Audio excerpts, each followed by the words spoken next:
শিৱসাগৰৰ ঐতিহাসিক বিষ্ণু দৌলত অঘটন দৌলৰ ওপৰত উঠি গ'ল এগৰাকী মহিলা প্ৰায় 40 মিনিট সময় দৌলৰ ওপৰত উঠি থাকিল মহিলাগৰাকীক লৈ দীৰ্ঘ সময় শ্বাসৰুদ্ধকৰ পৰিৱেশৰ সৃষ্টি হয় এটা সময়ত বিষ্ণু দৌলৰ পৰা নিজে নামি আঁতৰি যায় মহিলাগৰাকী এই দৃশ্য দেখুৱাইছে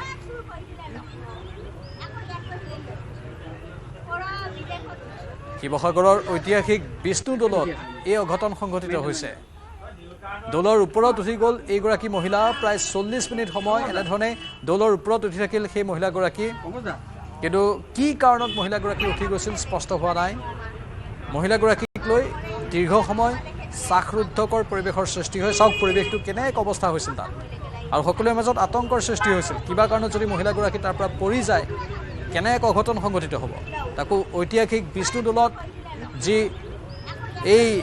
বিষ্ণু দৌলৰ মেৰামতিৰ কাম চলি থকা বাঁহ সেই বাঁহত উঠি গ'ল এই মহিলাগৰাকী আৰু সময়ে সময়ে যিহেতু এই ঐতিহাসিক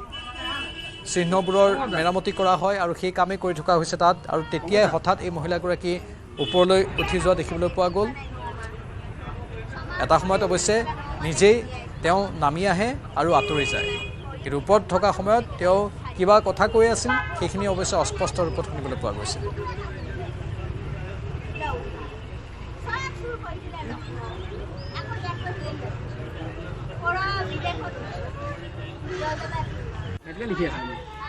মেন্টাল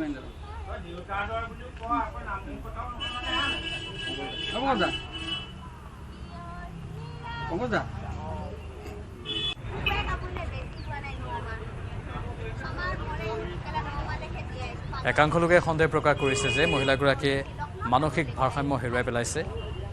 অৱশ্যে এতিয়ালৈকে বিশেষ কোনো তথ্য উদ্ঘাটন হোৱা নাই মহিলাগৰাকীৰ পৰিচয় কি ক'ত থাকে পৰৱৰ্তী সময়ত সেয়া আমি জানিবলৈ চেষ্টা কৰিম